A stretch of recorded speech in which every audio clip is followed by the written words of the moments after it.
Hola, ¿qué tal? Mucho gusto, es un honor tenerles por aquí a toda la audiencia de BC Latinx. Gracias a Rom Galloso y a Deb Dietz por la invitación.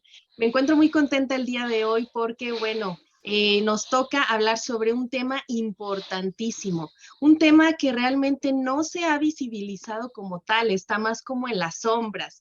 Sin embargo, los que pertenecemos a ese mundo, bueno, lo vivimos día a día y bueno, sabemos que se lidian con muchos aspectos. Estoy hablando de la neurodiversidad o la neurodivergencia. Simplemente tiene que ver con gente que sale de los estándares promedio en cuestión cognitiva y bueno, ya sabremos un poco más de ello. Usualmente también nos llegan a decir neuroatípicos y neurotípicos, ¿no? Neuroatípicos quienes padecemos estas neurodivergencias, neurotípicos quienes se encuentran dentro de ciertos estándares. Y bueno, para ello tenemos aquí a dos personajazos. Tenemos por un lado a Catalina Flores Fuentes, psicóloga y CEO de Código, y por otro lado tenemos a Julián Meneses, que es experto en anticipación y analítica, con formación también en prospectiva, perteneciente a algunas instituciones de futuros, y bueno, mucho más. Pero qué mejor que saber de su propia voz que los trae hoy por aquí.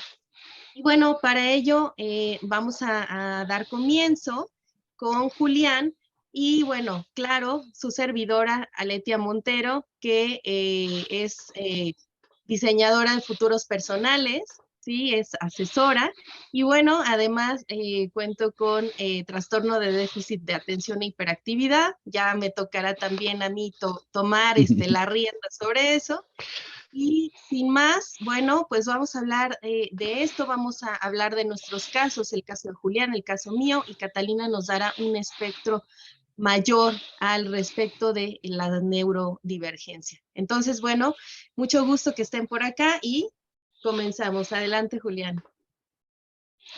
Hola, gracias. Y yo preparé unos dos, tres slides para no desenfocarme mucho porque ese es un tema del Asperger. Mi nombre es Julián, soy autista. Quiero hacer énfasis en eso. Ahora cada vez que me presento lo hago porque creo que hay que generar conciencia sobre el espectro autista y la gente conoce muy poco realmente. Y voy a comentarles un poquito sobre mi historia, la inclusión laboral, mi experiencia, porque lo que me pasa típicamente cuando digo yo soy autista, lo primero que me dicen, pero tú te ves normal, ¿cierto? Eso es por un lado, es lo que mucha gente dice y eso de alguna manera es un poco chocante. O por otro lado, todo el mundo cree que los Aspergers, cuando me preguntan, bueno, pero tú eres, ¿y por qué te ves así como normal? O lo que es, entonces tengo que explicarles un poco siempre. Y entonces cuando les digo que soy Asperger, lo primero que dicen, pero entonces tú eres genio. ¿Cierto? Y también es un enfoque muy interesante y creo que da mucho desconocimiento sobre ciertos temas. Voy a enfocarme tanto en la historia personal como el tema de desempeño, porque para mí ha sido todo un reto realmente y una actividad que creo que es importante conocer. El primer elemento es que yo lo quiero ser claro. Cuando yo me di cuenta que era Asperger y empecé a trabajar con las personas, mi psicólogo, que él mismo se quiere no llamar terapeuta, sino más bien es como un proceso de acompañamiento, unos pocos especialistas que hay en Colombia, en mi país, él siempre hace mucho énfasis y ahora yo estoy totalmente de acuerdo. Lo primero que uno tiene que aclarar es que cualquier divergencia no es una enfermedad, es una condición, mejor. Y como no es una enfermedad, en el caso de los Asperger y los autistas, pues no se puede dar un tratamiento de una medicina para curarlo. Es una situación que va a estar con nosotros desde que nacemos hasta que morimos. Y lo que podemos hacer de alguna manera es mejorar nuestra calidad de vida y la calidad de las personas que están a nuestro alrededor. No normalizarlos, no normalizarnos de alguna manera, porque eso genera unos efectos también muy negativos, sobre todo en los niveles de ansiedad y en la interrelación que tenemos, pero sí, de alguna manera, mejorar la calidad de vida. Entonces, algo que a mí me gusta tratar mucho también es qué es el espectro autista, porque es que esto es una cosa muy grande. El espectro autista Por ejemplo, solo en el caso del Asperger, cuando uno mira los diagnósticos internacionales como el de MS5, etcétera, y como buen analista, entonces yo hago mis cálculos. Mi terapeuta se reía, mi psicólogo yo le dije un día, es que hay 1728 posibles niveles de Asperger cuando empezamos a trabajar el tema.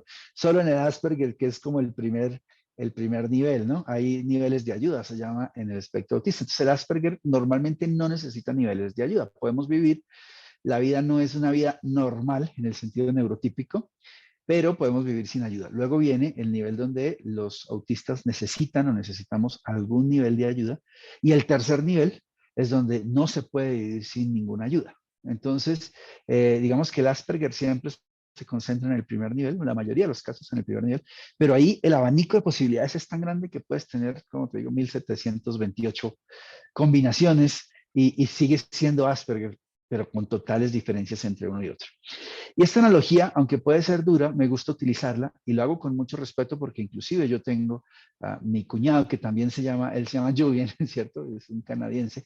Él, por ejemplo, nació con espina bífida y él no puede mover las piernas.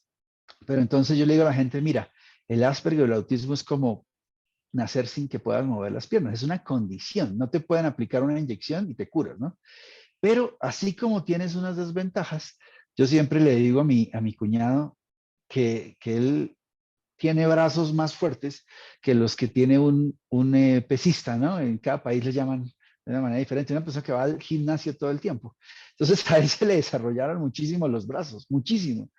Y el pecho, y eso parece que fuera un fisiculturista, pero pues realmente no puede mover las piernas. Y así pasa un poco, si queremos hacer una analogía muy sencilla, con, con el Asperger, que es mi caso puntual. Probablemente tienes algunas debilidades sociales, sobre todo.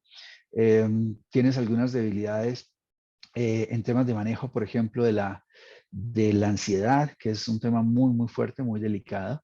Pero por otro lado, pues puedes tener típicamente los brazos más fuertes, ¿no? En otros sentidos, o en mi caso, por ejemplo, el tema de memoria, análisis, cálculo para ciertos temas que me interesan, o la capacidad de poder leerte 3 libros por día o revisar ciertos temas, pues es eso, son como los brazos fuertes. Entonces, varía mucho, varía muchísimo.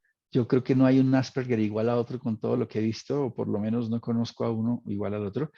Pero si nos quedamos un poco con la idea de que los autistas, pues somos parte de la sociedad, alrededor del 2% de la gente tiene autismo, dependiendo de cada país es un poco diferente, pues podemos ser un poco inclusivos, que es lo que a mí me llama la atención. Y un poco lo que está pasando ahora en el mundo es que tú entras y dices restaurante inclusivo, ¿no? Y me pasó el fin de semana, el Día de la Madre, pues era cualquier cosa menos inclusivo con un Asperger, porque el volumen estaba altísimo y la mayoría de los Asperger somos hipersensibles o a la luz o al volumen de la música, lo que sea. Yo cargo mis audífonos con reducción de sonido todo el tiempo, porque a veces hasta en la misma calle tengo que ponérmelos y ponerle la función de reducción de sonido, porque si no me empiezo a estresar. Y lo peor es que no me daba cuenta. Entonces, creo que la sociedad sí poco a poco puede ser un poco respetuosa e ir aprendiendo que la inclusión no solamente es una inclusión con la diversidad sexual ni nada por el estilo, sino también con la inclusión con personas que tenemos otros síndromes, ¿no? O hacemos parte del espectro autista y tenemos otras condiciones. Voy a hablarles un poquito de mi historia de vida. Cuando hablamos con Letia me pedía que esto fuera muy personal y esto es interesante porque yo tuve mi diagnóstico hace un año, año y algo, a los 44 años. De alguna manera es un diagnóstico tardío. Y esto es porque el Asperger primero no se había conocido muchos psicólogos. Tú les hablas de Asperger y dicen, sí, algún día lo vi en una materia en la escuela, ¿no? En el colegio. En la universidad, perdón, estaba pensando, haciendo una mala traducción al español, en la universidad.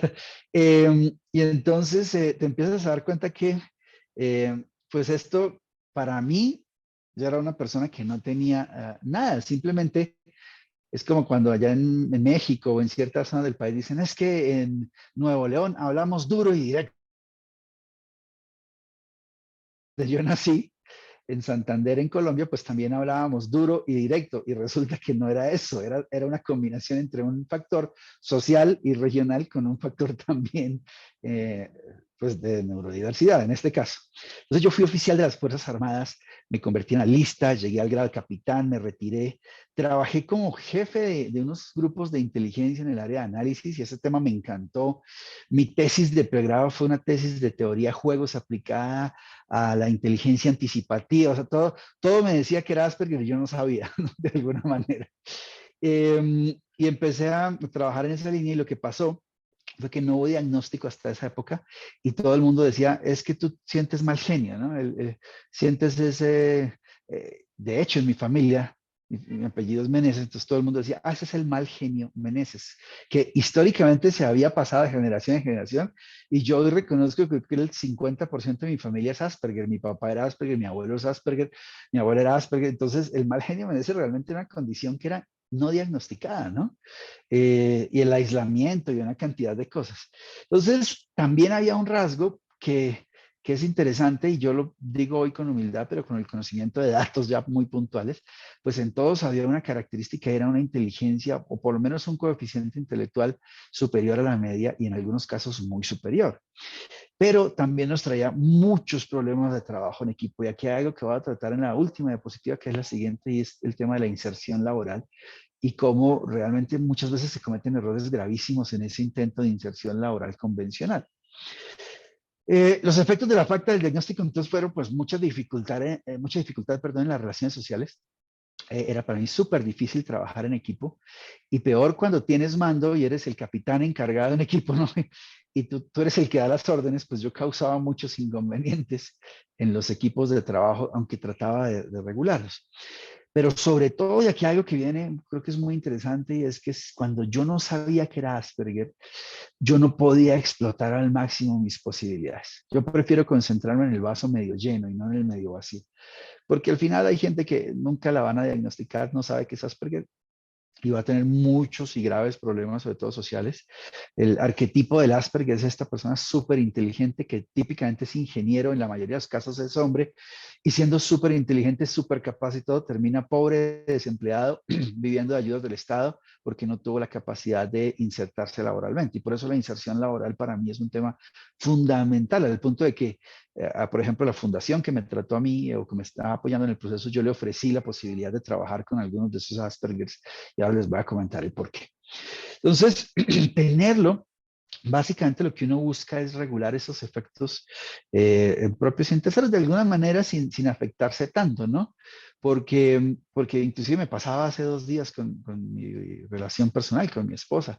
Empezamos a hablar y obviamente para un Asperger que somos casi cero empáticos, tenemos sentimientos, pero no tenemos desarrollada la función de la empatía en el cerebro y es un tema biológico estructural, o sea, no es un tema psicológico, es que el cerebro nuestro no es capaz de enfrentar muy bien ese tema ni comprender las emociones.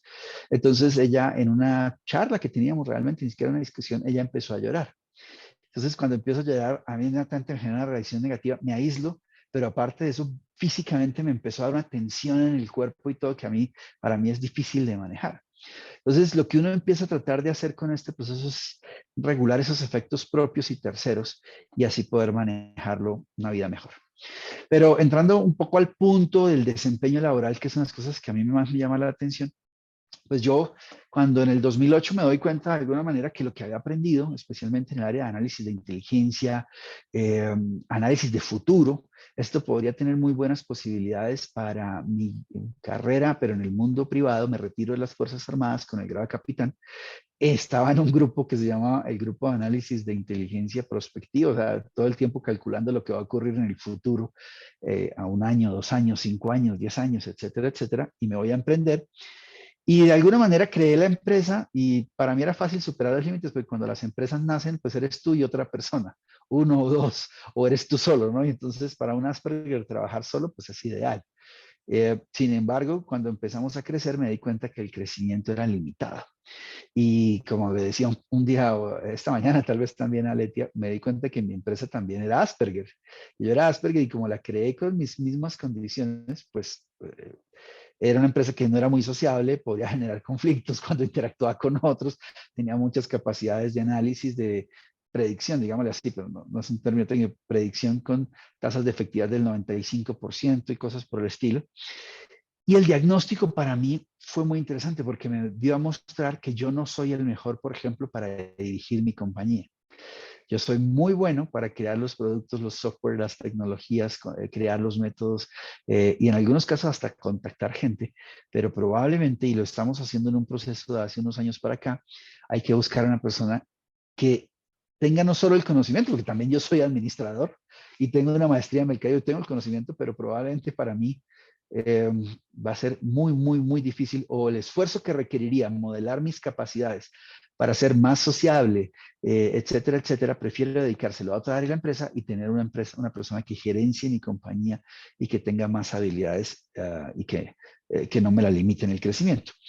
Porque los logros realmente se han alcanzado. En términos de anticipación hemos generado software, hemos logrado cosas locas. El año pasado o antepasado, por ejemplo, logramos ganar 274 juegos de azar seguidos con algoritmos propios anticipativos. Logramos, hoy ya hemos logrado predecir elecciones presidenciales, temas políticos, sociales, pero ese no es el problema.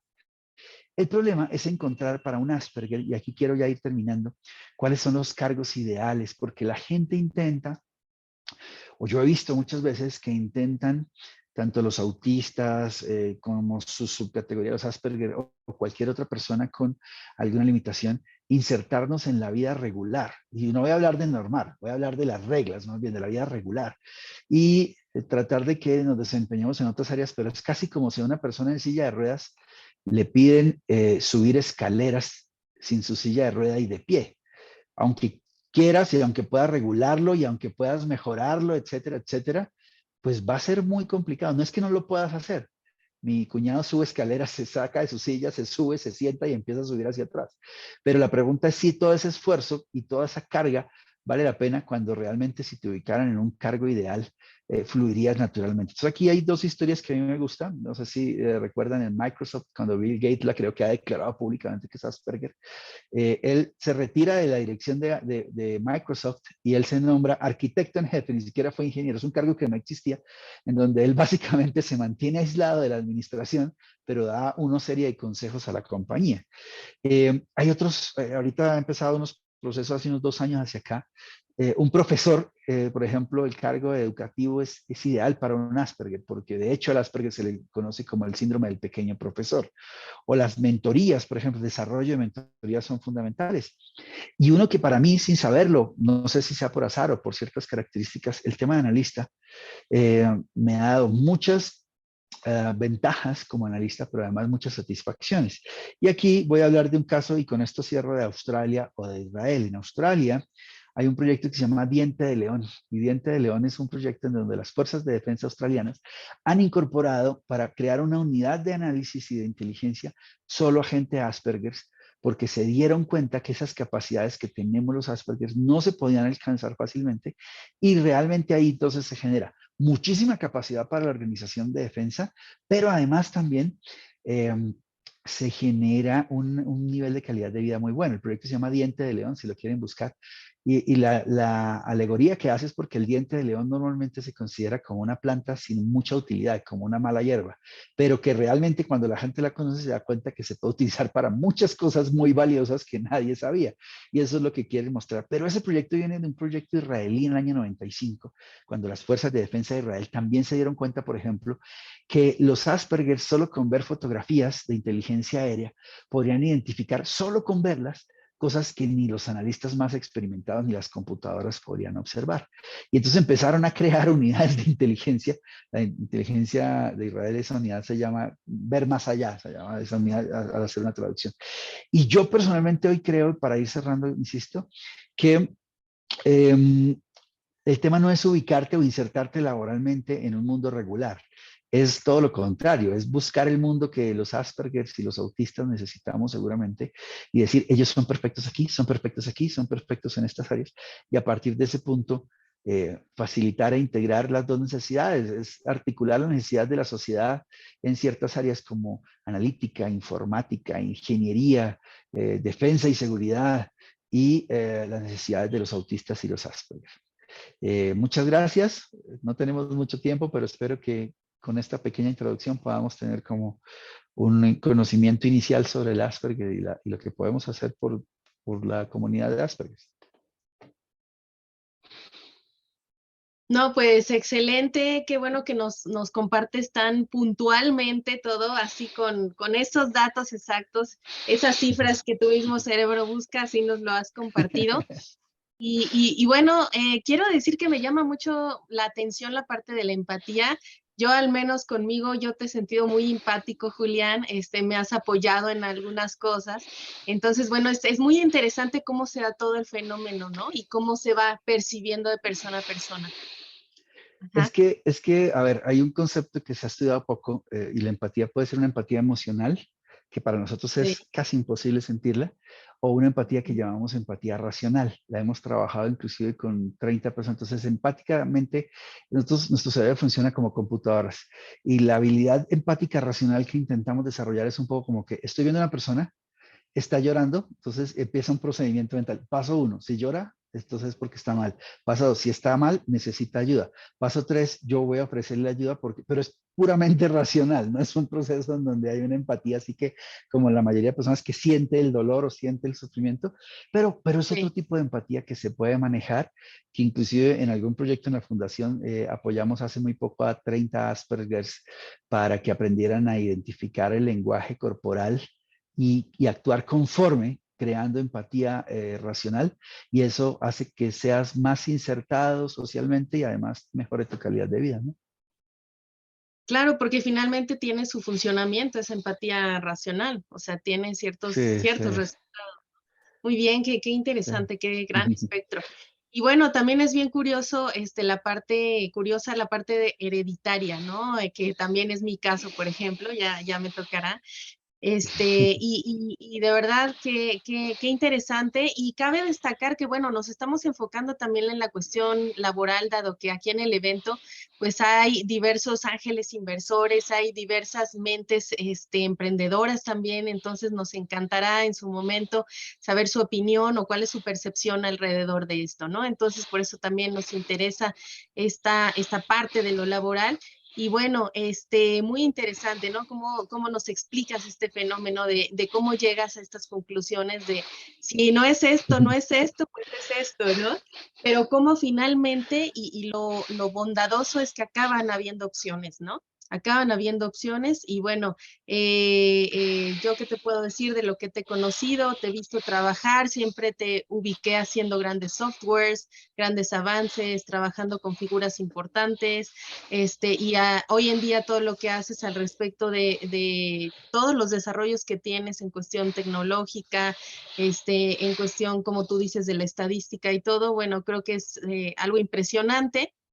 Y Gracias. si no eres, si no eres genio, para mí sí es algo de genio realmente hacer eso, porque para mí está muy alejado de la realidad. Entonces, es algo que de mi parte te puedo decir que te lo admiro, te lo aplaudo y qué bien que nos compartes. Muchas gracias. Muchas gracias, Julián. Muy bien. Bueno, pues entonces ha llegado mi turno. Y comentaba yo que en mi caso, bueno, padezco trastorno de déficit de atención e hiperactividad. Como bien ya dijo Julián, efectivamente tenemos que ubicarnos primero en que es una condición.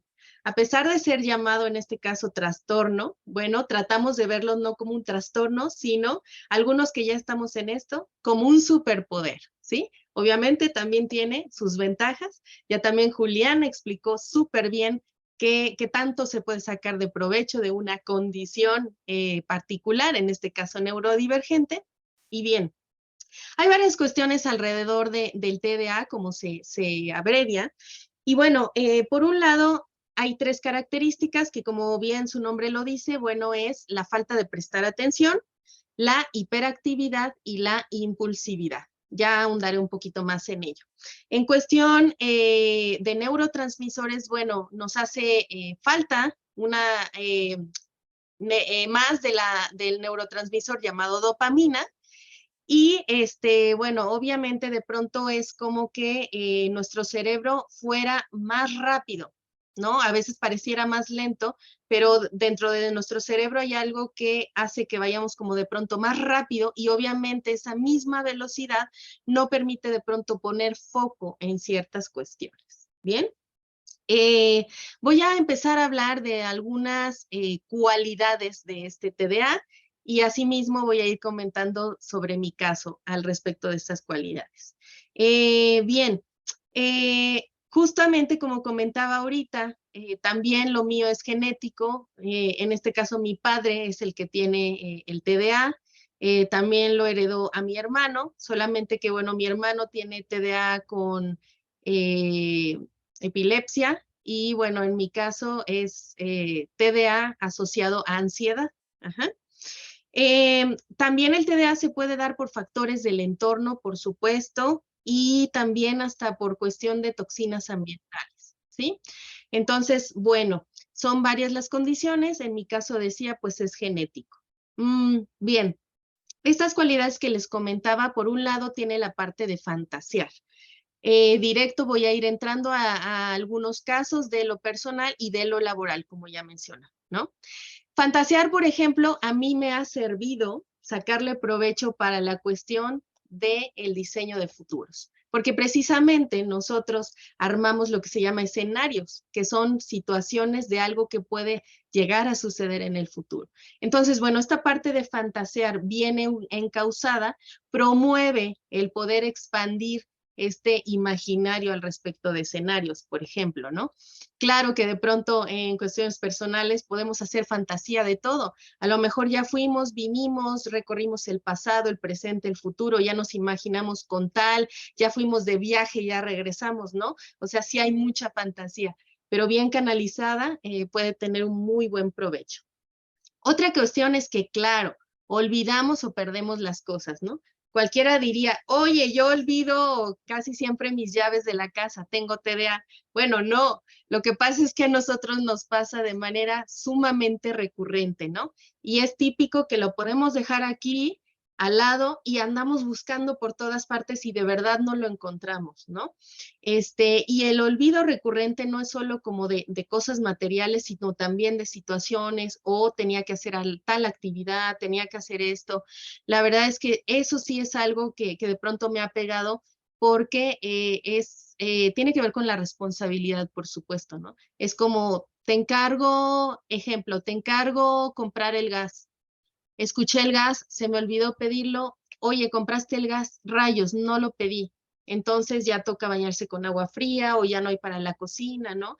Entonces es como una cosa que también te pone en una situación vulnerable y bueno, te deja susceptible, ¿no? Porque es una cuestión que dices, rayos, o sea, no es que sea irresponsable, no es que me haya descuidado, o sea, de verdad se me olvidó, ¿no?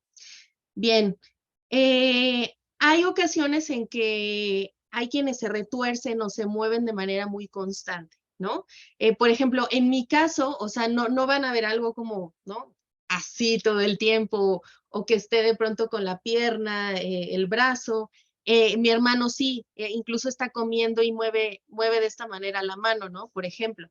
En mi caso es más como de que en algún momento me tengo que parar, voy mucho al baño, entonces eso me ayuda muchísimo a que, ya tengo que ir, ya me paré, ya regresé, ¿no? O simplemente de pronto me acomodo, ¿no? Pero sí, definitivamente eso de mantenerse quietecito es algo como angustiante, casi imposible, y bueno, eso por la parte de los movimientos físicos. Por otro lado, otra cualidad es a veces hablar mucho.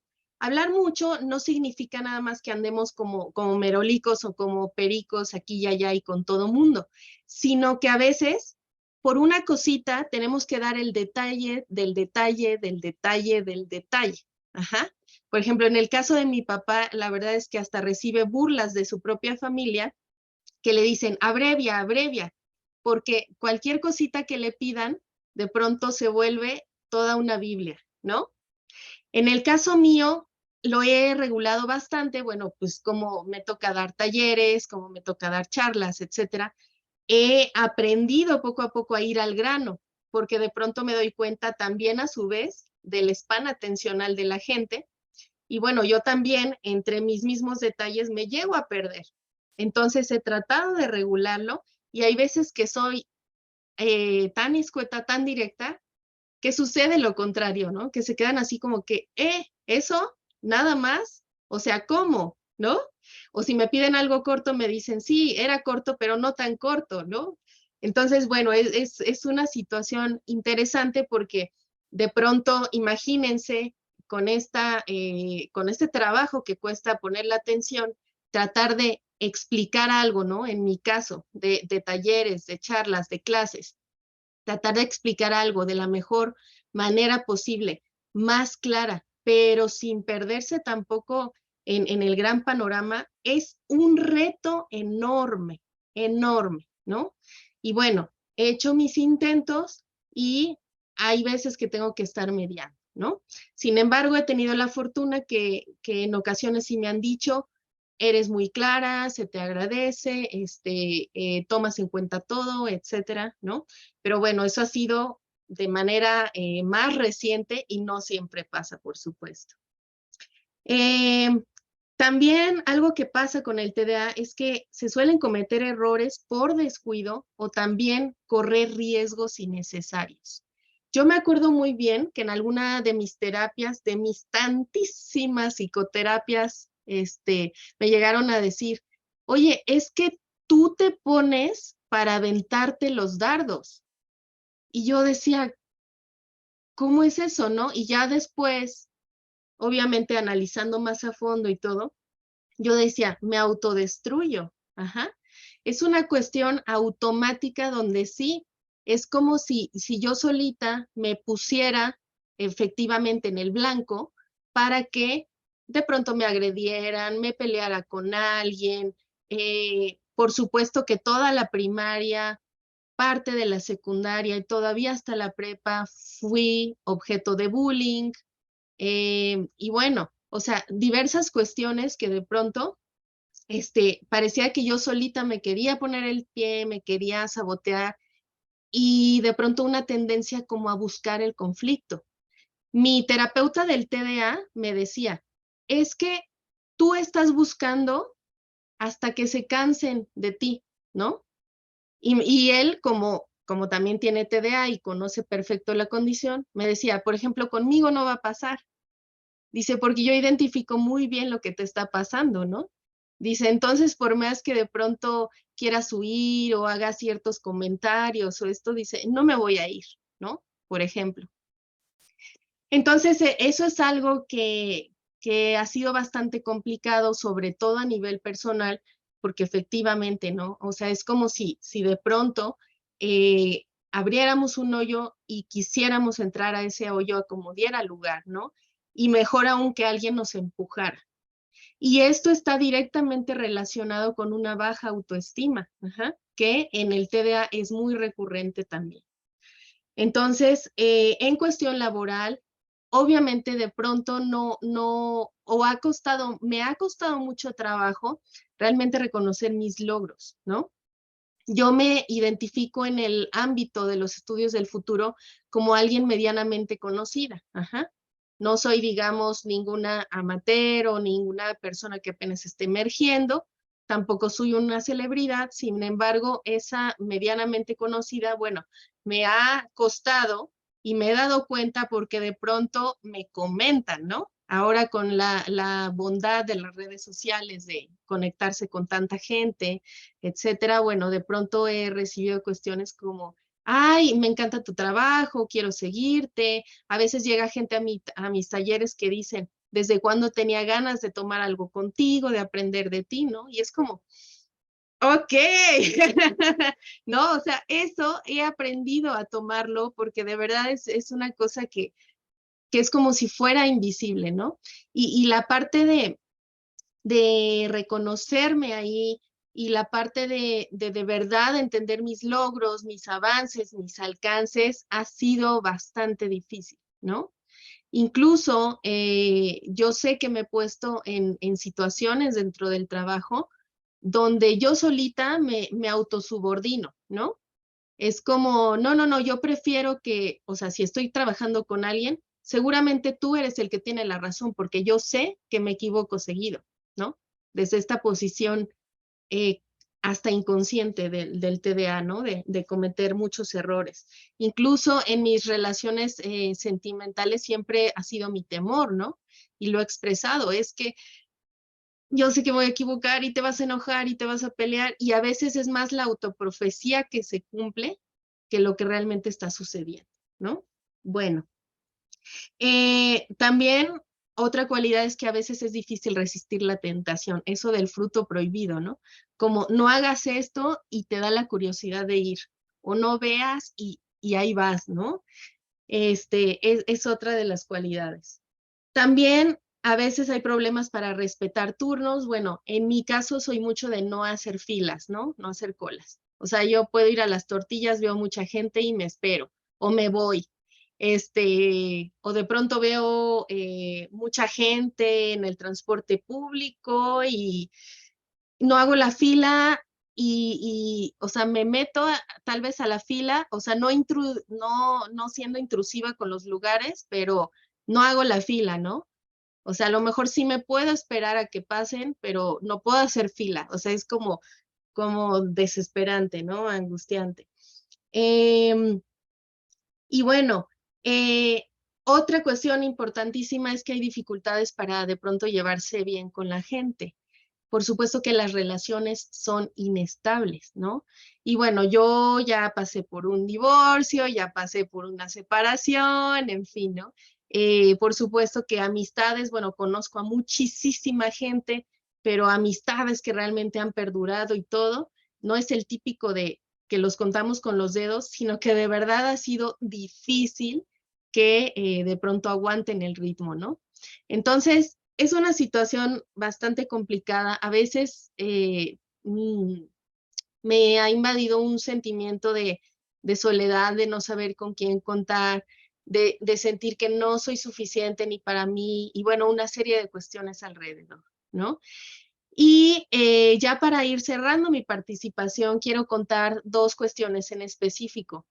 Bueno, la primera es que yo justo recién pasé una situación depresiva y cuando yo llegué a psiquiatría por esto, antes tuve que pasar por neurología porque empecé a presentar cuestiones con el sueño, ¿no? Tengo apnea del sueño, tengo además bruxismo. Entonces, hace años ya me habían diagnosticado el TDA, estuve bajo medicación un tiempo, de pronto la dejé así sin más, ya no asistí a mis citas, o sea, parte del mismo trastorno, simplemente lo boté. Y años después se me empezaron a presentar síntomas, sobre todo el que yo me duermo de pronto, ¿no?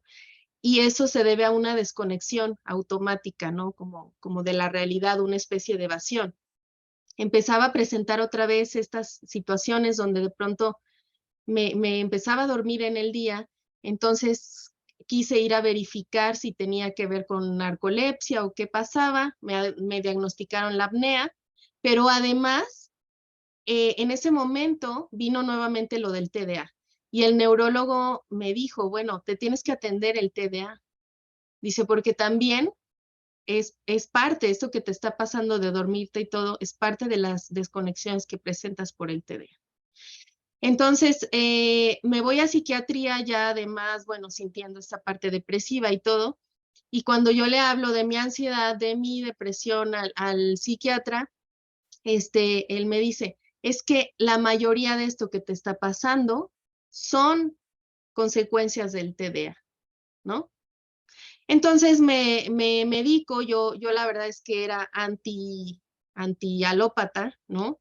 Pero bueno, yo sentí que de pronto no me quedó de otra. Mi misma terapeuta de ese entonces me dijo, me rindo, ¿no? Dice, te tengo que remitir a psiquiatría, yo ya no puedo más. Y entonces, bueno, estuve con antidepresivos, ansiolíticos, y metilfenidato, que es un medicamento constantemente recomendado para la gente del TDA.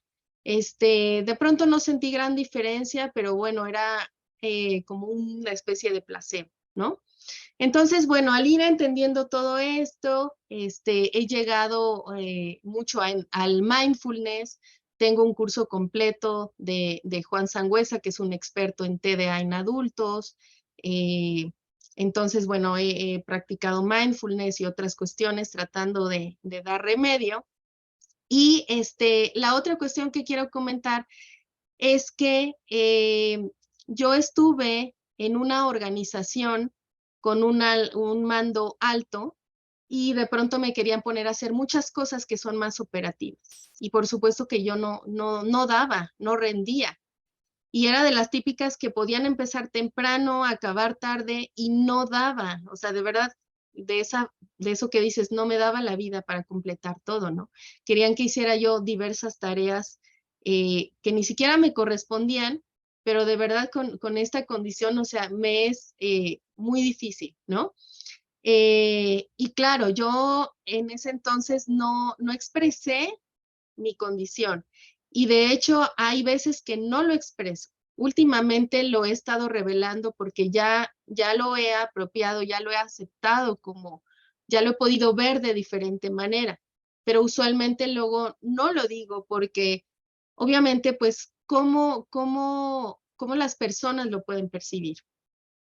He tenido 2, 3 proyectos, sobre todo con exalumnos, donde sí les he llegado a confesar ya con más confianza y de manera más íntima, oye, padezco TDA. De primera instancia es como, cuánto lo siento, ok, pero siempre ha acabado rompiéndose ese proyecto. Siempre hemos acabado como que tú por tu lado, yo por el mío, ¿no? Entonces, finalmente ha sido algo que sí ha afectado. Finalmente no he podido cuajar, de pronto han esperado cosas de mí que yo no puedo dar, en fin, una serie de cuestiones que sí me han llevado a tener bastantes problemas laborales. Y al día de hoy, un poco como Julián, he intentado emprender por mi propia cuenta, donde pues precisamente no procuras no estar lidiando con otra gente, etcétera. Y de todos modos he pausado mi proceso, ¿no?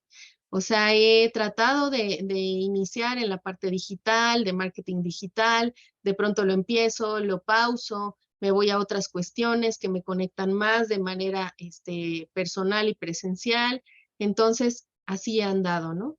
Y al día de hoy, tengo la fortuna de que donde doy talleres, bueno, ya llevo años dándolo, sin embargo, esto es intermitente, ¿no? Entonces, no puedo decir que tengo algo que me esté generando trabajo constantemente, ni con ingresos constantes, ¿no? Ha sido para mí difícil en esta parte. Y lo que he tratado es eso, de tratar de canalizar estos conocimientos, estos talentos. Sí se nos da que, y como ventaja de los TDA, que somos muy creativos, y en mi caso sí lo soy en diversos ámbitos, hasta en la cocina. Ajá. Y he tratado de canalizar, insisto, estos talentos, estas ventajas, estas cualidades, pero de verdad no ha sido fácil. Ya quisiera mencionar para terminar de manera rápida que incluso hay gente famosa con TDA como Magic Johnson, Michael Jordan, Will Smith, Bill Gates, Rosalía, la cantante que está de moda, ¿no? Y que bueno, de pronto, un poco como comentaba Julián, nos ven muy normales, pero lo que nos pasa por dentro se va manifestando en situaciones muy específicas y no es hasta que lo confrontamos que esto se va, digamos, dando a notar, por así decir, ¿no? Es de pronto, a veces, yo le llamo así, a veces es un infierno silencioso.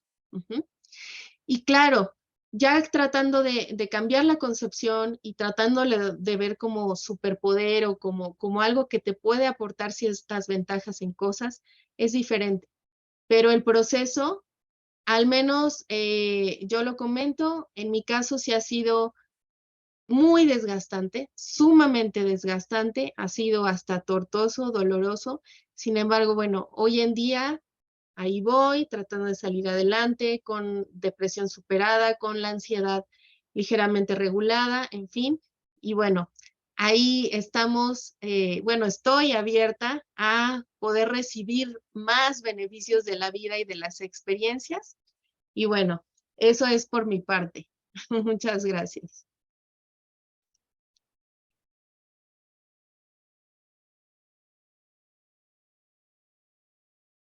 Muy bien. Si no hay más, pues continuaríamos con Catalina. Por favor, que nos ilustres al respecto de estos temas.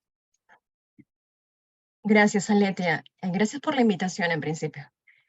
Además, te agradezco mucho que sea una invitación para abordar este tema en específico, porque es un tema que tiene mucho que ver no solo con una necesidad muy grande que tenemos en la sociedad y, como dices, a veces se convierte en una necesidad silente, sino que al mismo tiempo también es algo que conecta tanto desde la parte profesional como desde la parte personal.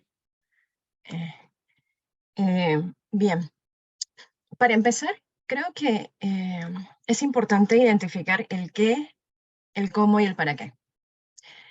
¿De qué voy a hablar? Voy a hablar acerca de neuroinclusión, pero de la parte esencial de la neuroinclusión.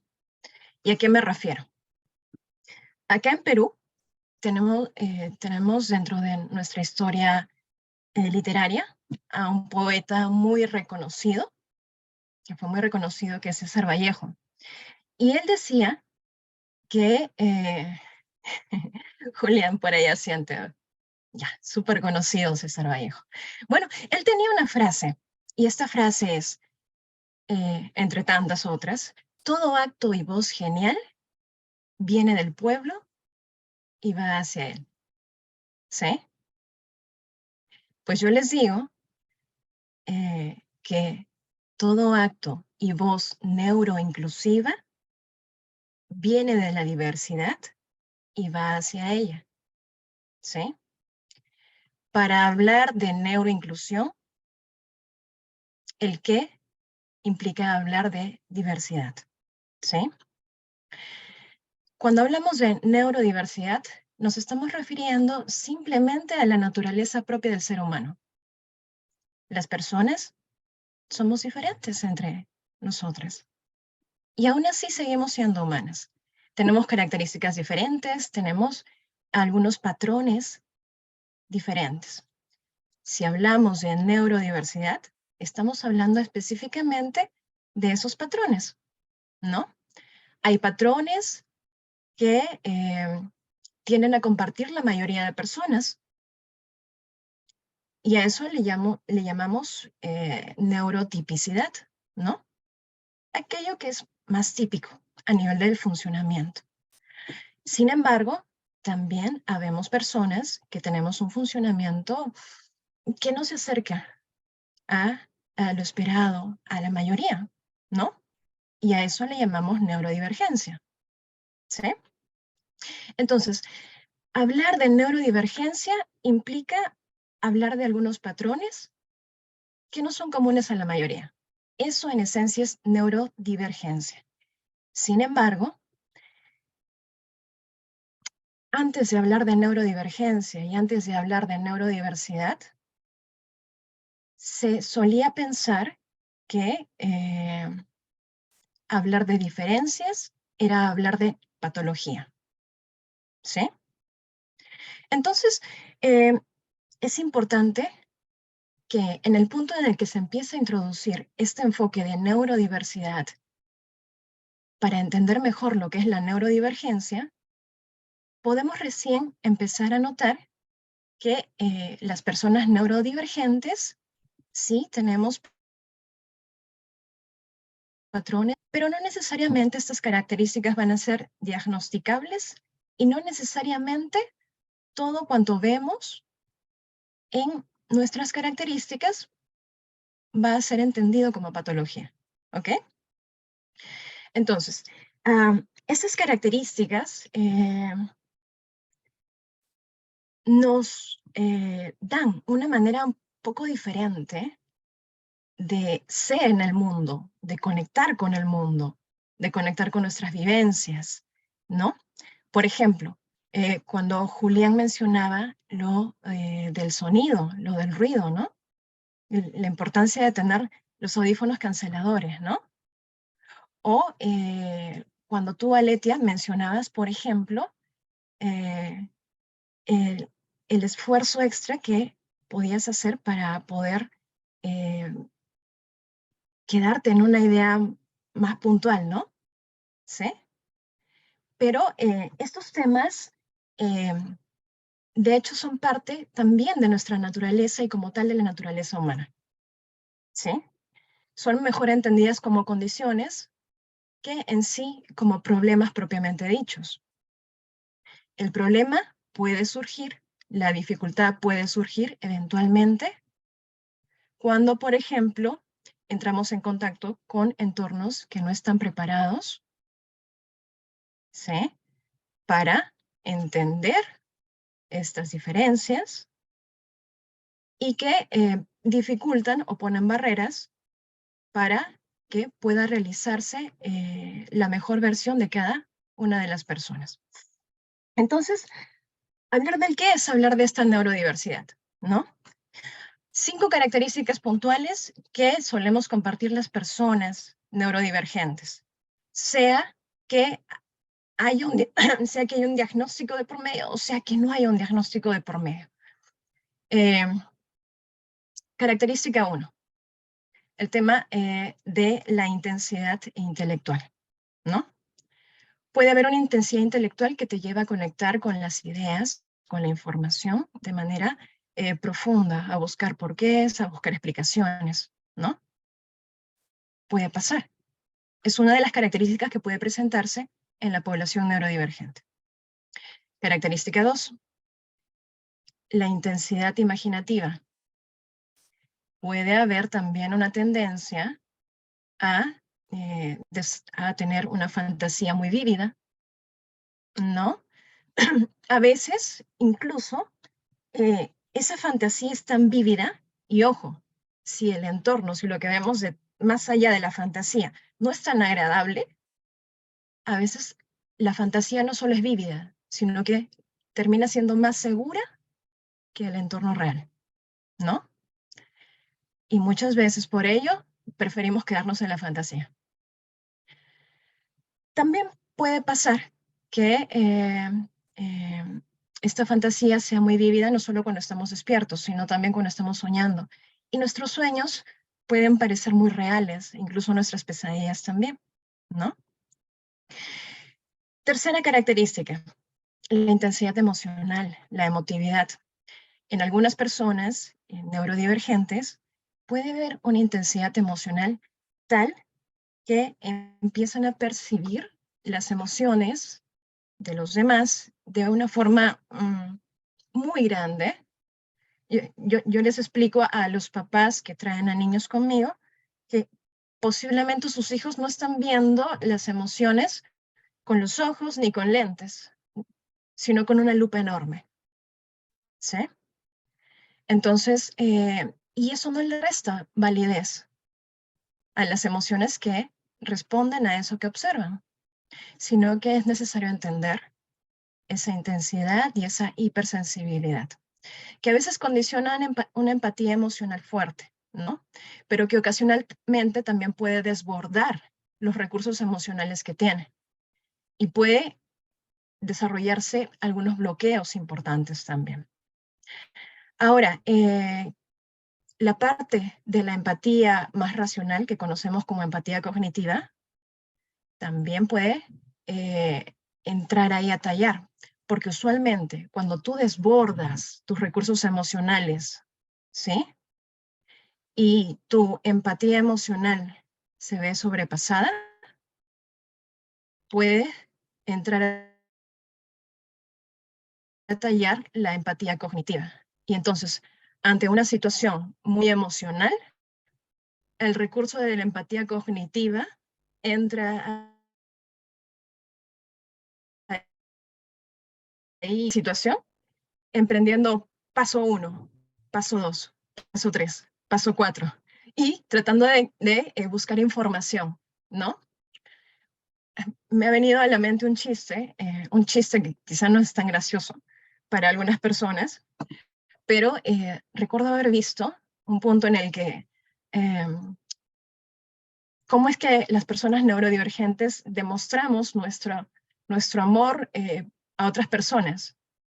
Y una de ellas es, tú dime, cuéntame tus problemas, cuéntame cómo te sientas con tus problemas y yo te voy a decir cómo solucionar tus problemas. ¿Sí? Bien, Entonces, esa es la parte emocional, ¿no? La intensidad emocional. Y que, por cierto, es la que más se carga, porque las personas neurodivergentes que tienen intensidad emocional tienden a cargarse mucho a nivel emocional. Y si no está muy desarrollada la empatía emocional, tiende a disparar otras intensidades, como por ejemplo algunas intensidades que ahora voy a comentar a continuación, que tienen que ver mucho con el cuerpo, ¿no? Entonces, lo emocional lo empiezas a procesar con el cuerpo, ¿sí? Te empiezas a tensar, a endurecer, pero es que tu cuerpo está tratando de procesarlo, ¿no? Bueno, entonces pasamos ahí a la cuarta intensidad, que es la intensidad sensorial, ¿no? O hipersensibilidad sensorial. Ello tiene que ver con una sensibilidad a la luz, por ejemplo, a algunos olores, sabores, a los sonidos. Tengo varios niños que detestan el sonido de la licuadora, por ejemplo. La luz, he tenido niños también que cuando se despiertan, es terrible despertarse para ir al colegio. ¿Qué es lo terrible? Que tienen que ponerse el uniforme que está frío, ¿no? Entonces, hay algunas sensaciones que quizás la mayoría de las personas no toman en cuenta, o no las advierten, pero en población neurodivergente es muy frecuente que notes esas pequeñas sutilezas sensoriales, ¿no? Luego, y por último, el quinto tipo de intensidad tiene que ver con una intensidad psicomotora asociada a la energía y al movimiento. Es muy frecuente hallar ya personas adultas que pueden tornarse como adictas al trabajo, ¿no?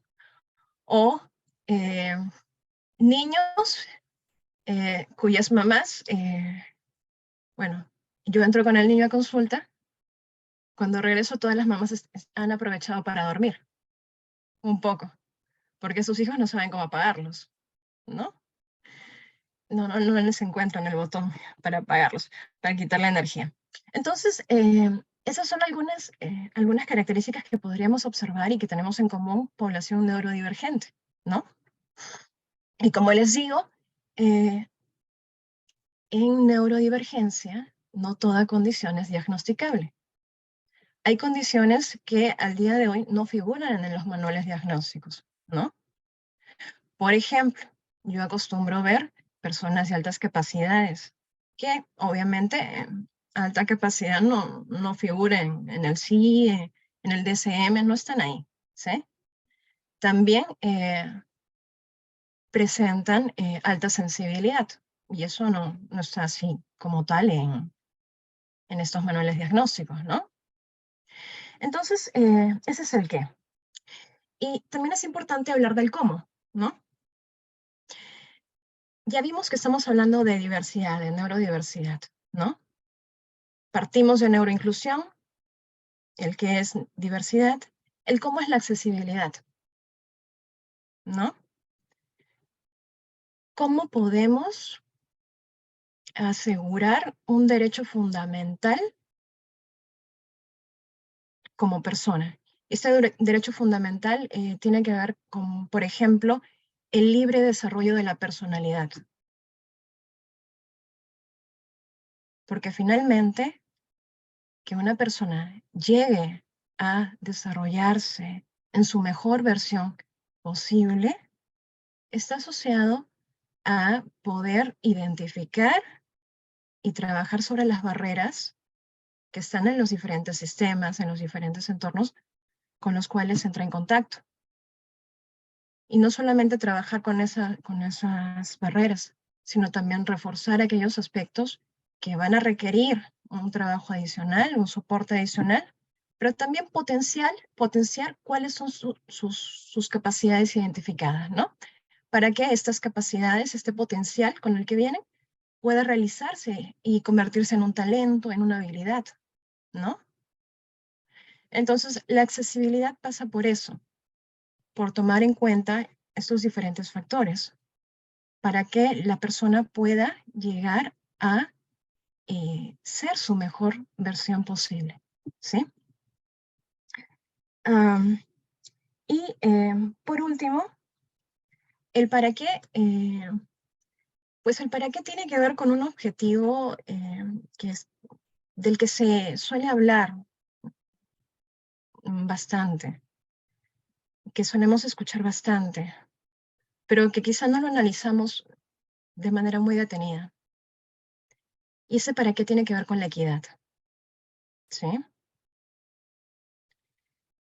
Todo lo que se puede implementar desde la accesibilidad, desde el potenciar, reforzar y luchar contra las barreras que hay, nos lleva hacia buscar un punto de equidad, no de igualdad, sino de equidad. Una equidad que permita precisamente viabilizar y que todas las personas neurotípicas o neurodivergentes, es decir, neurodiversas, es decir, humanas, puedan llegar a desarrollarse libremente y a alcanzar su mejor versión posible, ¿no?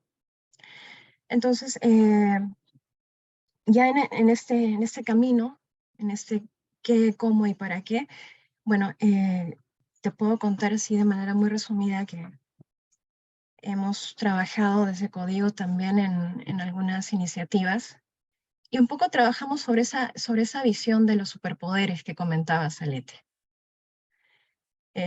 Porque precisamente a nivel social se reconoce mucho a los superhéroes con sus superpoderes, ¿no?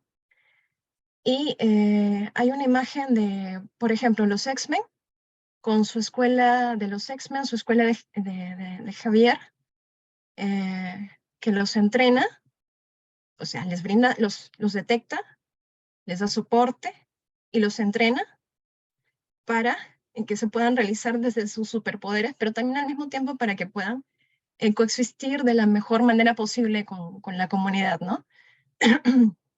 Y en algunos casos, en muchos casos, bueno, de eso versa la serie, luchando contra algunos desafíos, ¿no? Que son comunes para la humanidad, ¿no? Eso es lo que, ese es el espíritu de Código, lo que hacemos, ¿no? Detectamos, brindamos soporte desde el acompañamiento. Julián, coincido plenamente con, con una psicóloga. Yo tampoco uso el término terapia ni terapeuta. Hago acompañamiento. Código es acompañamiento esencialmente. Y realizar esos poderes a través de conexiones con algunos desafíos, con algunos proyectos, para mejorar no solamente la sociedad, sino sus entornos más próximos y reales, más concretos. Partiendo de, por ejemplo, tenemos un Código Learning Lab, que es un laboratorio en donde se promueven proyectos y talleres para precisamente desarrollar estrategias que hagan más accesibles los entornos de aprendizaje, ¿no? Entonces, hay formas de poder conectar con ese para qué, pero es fundamental que pasemos por un proceso de identificación, de detección de nuestras características, de identificación de nuestras fortalezas, de nuestros puntos de mejora también, y que además podamos encaminar estas características hacia un propósito, sea que tenga que ver con un propósito muy personal, muy íntimo, o sea que este propósito esté enlazado a generar algún impacto a nivel social y mejora, no solo para la sociedad así en abstracto, sino para comunidades reales, incluyendo comunidades neurodivergentes. Bueno, hasta aquí es un poco el mensaje que quería compartir y transmitirles. Muchas gracias nuevamente por la invitación. Muchísimas gracias, Cata. Es bien importante todo este espectro, ¿no? Porque precisamente es lo que va a ir haciendo que en general tengamos más conciencia al respecto, que es lo que buscamos, ¿no? Nosotros tres en gran medida. Bien, Para cerrar este panel vamos a pasar a algunas conclusiones y yo quisiera comenzar por esta parte, ¿no? Por un lado, sociedad inclusiva, como bien decía Julián, ¿no? Y que tú misma, Cata, también te referiste al mismo ejemplo, ¿no? ¿Inclusiva de qué? Creo que hoy en día estamos mucho en la parte de diversidad sexual, hay mucho enfoque en eso, entonces a veces hacer alusión a la palabra inclusivo va más por ese lado, ¿no? Y creo que desde hace mucho tiempo que se empezó a tratar de literalmente incluir más a la gente con capacidades diferentes, hablando más de cuestiones físicas, ¿no? Desde ahí creo que empieza a surgir más esta inquietud al respecto de ser inclusivos y eso nos lleva también a tratar de reflexionar todavía más sobre el tipo del mundo que está, de cómo está conformado. Porque por un lado somos más adultocentristas. Toda la sociedad está más dirigida hacia los adultos, ¿no? Falta la parte más de niños, de adolescentes. Por otro lado, también para la gente con capacidades diferentes, hablando en cuestión física, sí, hay muchos lugares que ya contienen rampas, lugares de estacionar, lugares dentro de auditorios y otra serie de cuestiones ergonómicas para esta gente, ¿no? Pero en este caso, precisamente, ¿qué pasa con nosotros los neurodivergentes? Creo que habría que entender, y creo que no hemos llegado a ese punto todavía, que, como bien dijiste, sigue siendo naturaleza y todos somos parte de la misma sociedad. Me recuerda un poco cuando yo trabajé la reinserción social con reclusas aquí en un reclusorio de Santa Marta, Acatitla. Eran reclusas que estaban a punto de salir y una de mis conclusiones fue, es que no hay reinserción social porque no han dejado de ser parte de la sociedad, ¿no? Para mí esa fue una de las conclusiones. Y yo dije, una cosa es que tengan cierto aislamiento, que estén confinadas, pero otra cosa es que no sean parte de la sociedad. Entonces, no es reinserción social. Y las que tienen que estar listas no son solo ellas, es la demás gente también, ¿no? Para recibir. Entonces, creo que aquí es algo similar, o sea, es realmente cómo tomamos esa responsabilidad o ese entendimiento real de todo lo que es parte de la sociedad, ¿no? Yo sé que a lo mejor si de pronto decimos, es que hay que tomar en cuenta a la gente con capacidades diferentes, y hay que tomar en cuenta a tales personas, y ahora los neurodivergentes, y ahora, ¿no? A lo mejor la gente va a decir, pues nos vamos a volver locos, ¿cómo le hacemos? ¿Cómo nos, sí, o sea, ¿cómo le hacemos, no? Sin embargo, de ahí a mí me gustaría dar una pequeña propuesta que sin mucha profundización creo que podría ser el inicio de un hilo conductor, porque también yo les comentaba hace rato, yo no sé cuándo decirlo o cuándo no que tengo TDA. Hay amistades de tiempo que no saben de mi voz que tengo TDA. A lo mejor ya lo han visto en mis redes, pero no lo saben de mi voz, ¿no?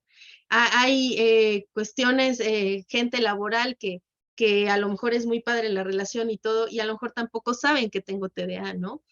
Entonces, ¿cuándo sí decirlo y cuándo no? Porque a veces se puede malentender que estás solicitando un trato preferencial, que a lo mejor lo estás diciendo porque quieren que te traten de manera diferente a los demás. Y a lo mejor solamente es pedir el trato correspondiente, ¿no? Entonces decía yo, tal vez un hilo o dos hilos conductores pueden ser, uno, la compasión, ¿no? La compasión que promueve la conciencia social y además ayuda a actuar para evitar el sufrimiento, ¿sí? Entonces, también podríamos decir, es de ida y vuelta, es recíproco, ¿no? O sea, tú neurotípico y yo neuroatípico, bueno, es recíproco, ¿no? O sea, no es que tú nada más me sepas tratar a mí, sino que sabemos que nos tenemos que tratar ambos. Entonces, tener este hilo de la compasión. Y por otro lado, la no violencia, ¿no? La no violencia donde se apuesta por el poder de la vida y se tratan de prevenir los conflictos, ¿no? Entonces, precisamente como bien comentabas tú, Catalina, en esta naturaleza, en estas condiciones, antes de volvernos locos por no saber o saber cómo tratar a tanta diversidad, tal vez tener estos hilos conductores, la compasión, la no violencia. Sería una primera instancia que podría proponer y más todo, agregar todo el valor que han brindado tanto Julián con su caso particular como tú con tanta gente que seguramente tendrás tantos y tantos casos para poner a servicio de la comunidad y de lo cual, bueno, nos has comentado cómo es esta sombrilla, ¿no? Es esta sombrilla de diversos colores donde estamos tratando o hay gente sensible tratando de abrazarlos, ¿no? Si de pronto no es así, es muy difícil y sobre todo en cuestión laboral que de verdad se preste atención a ello, ¿no? O sea, es decir, yo empleador, yo jefe, yo empresario, voy a tratar de ver más por mis intereses y por mi empresa. Me va a costar trabajo estar siendo tan empático con alguien así, ¿no? En este caso neurodivergente, si me responde bien, si no, no me voy a dar el tiempo de estarle enseñando o la paciencia de estar tolerando ciertos rasgos, etcétera, ¿no? Así como mencionó Julián del caso de Diente de León, bueno, ¿y dónde, cuándo nos reclutan a los del TDA, por ejemplo, para formar un batallón intelectual en X, ¿no? O vamos, o cómo en un trabajo de pronto van a decir, bueno, ustedes que son neurodivergentes, ok, se van con este que los va a entrenar en no sé qué, y bueno, conmigo los demás. No lo sé, ¿no? O sea, y además ahorita, hoy en día la realidad no es así. Si hay lugares así, donde no solo haya gente sensible como tú o de profesión que está buscando eso, bueno, díganme por favor dónde, ¿no? Me encantaría incluso saber si algún ángel inversor que anda por acá diría, yo invertiría en un proyecto liderado por un Asperger, por un TDA, no sé, ¿no? O sea, hay tantas interrogantes que se quedan, pero yo, bueno, propongo esos hilos conductores por un lado y por el otro, abrazar la neurodiversidad, ¿no? Primero, abrazar la diversidad, porque la neurodiversidad es una parte de la gran diversidad que existe y luego ya abrazarnos neurodivergentemente, ¿no? Bueno, eso sería por mi parte. Entonces, cualquiera de los dos que quiera dar su cierre.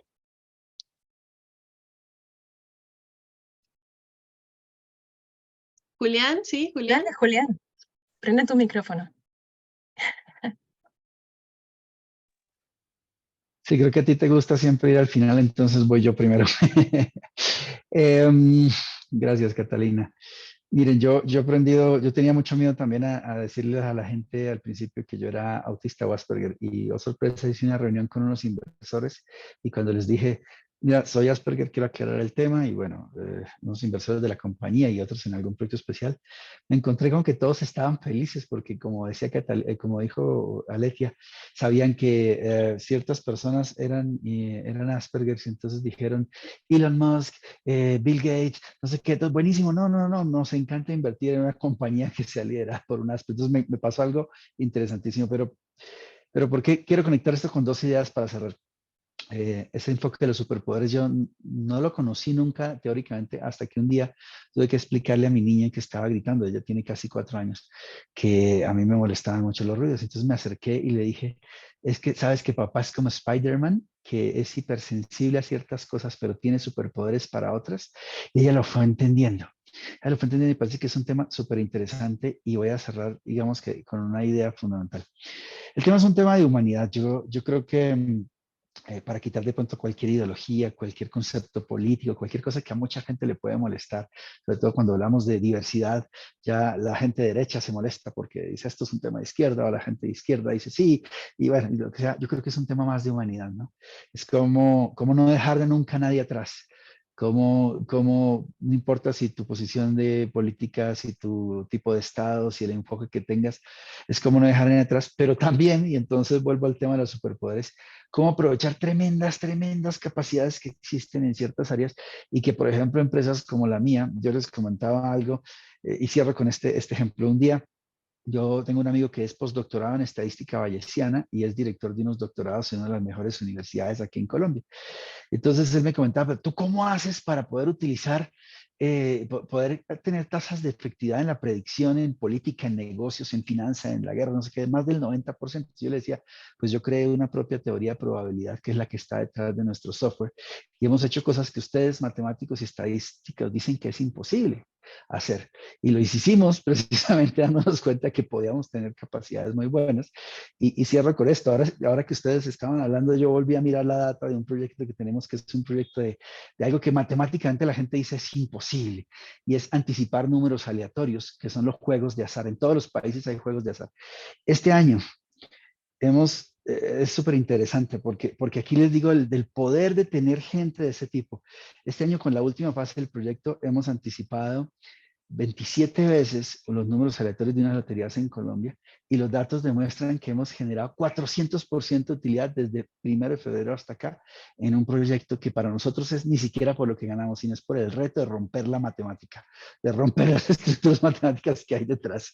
Y eso se puede lograr con cosas interesantísimas, porque la misma matemática dice que no es posible y nosotros ya lo demostramos que sí es posible y se puede hacer. Entonces, cuando se lleva eso a los algoritmos, a la ciencia, a la tecnología, a otras cosas, pues se pueden hacer cosas como X-Men, como superpoderes, y creo que sí, yo habría convocatoria de trabajo en mi compañía para tener analistas Asperger, así como hicieron en Israel y en Australia, ¿no? Entonces, yo siempre llamo a ver el lado positivo, y este es mi cierre. El vaso medio lleno es, tenemos mucha gente con muchas capacidades que no las estamos incorporando a la sociedad porque ni siquiera sabemos, pura ignorancia, no sabemos cómo aprovecharlos, pero cuando los traemos hacia acá, podemos hacer cosas imposibles, ¿vale? Gracias. Gracias, Julián, coincido. Adelante, Catalina. Mira, coincido plenamente. Y es más, el tema en sí no es tanto que no lo podamos pensar, sino que a veces como que cuesta llegar a ese punto en el que te lanzas a proponerlo y abrir esa oportunidad, ¿no? Por ejemplo, nosotros llevamos ya algunos años, y este tema de generar laboratorios, después de todo el proceso de acompañamiento, recién ha salido este año, pero lo teníamos desde años atrás. ¿Por qué? Porque en algún momento hubo aquí un artículo en donde pusieron los genios de Perú, un artículo que decía algo así, ¿no? Historias de 10 superdotados, que hacen los 10 genios del Perú, ¿no? Y eso de una asociación. Y los comentarios, todos pedían soluciones, ¿no? Ah, ya, muy bien, son genios, genial. Ya, pues que solucionen todos los problemas del Perú, ¿no? Entonces, ok, tú cuando te presentas y dices, bueno, yo tengo tales y tales características, lo primero que surge son expectativas, ¿no? Y muchas veces las personas vienen atrás con una mochila cargada de experiencias que van contra todas esas expectativas, que tienen que ver con autosabotaje, con historias de bullying, con yo no encajo aquí, yo tengo muchas habilidades, pero no me va a ir bien, ¿no? Es más, entre un 40 y 60% tienen problemas de adaptación escolar. Pueden llegar al fracaso escolar o la deserción, ¿no? El sistema no les está dando el soporte necesario. Y ellos, pequeños, no se ponen a luchar. Las familias sí luchan, y luchan mucho.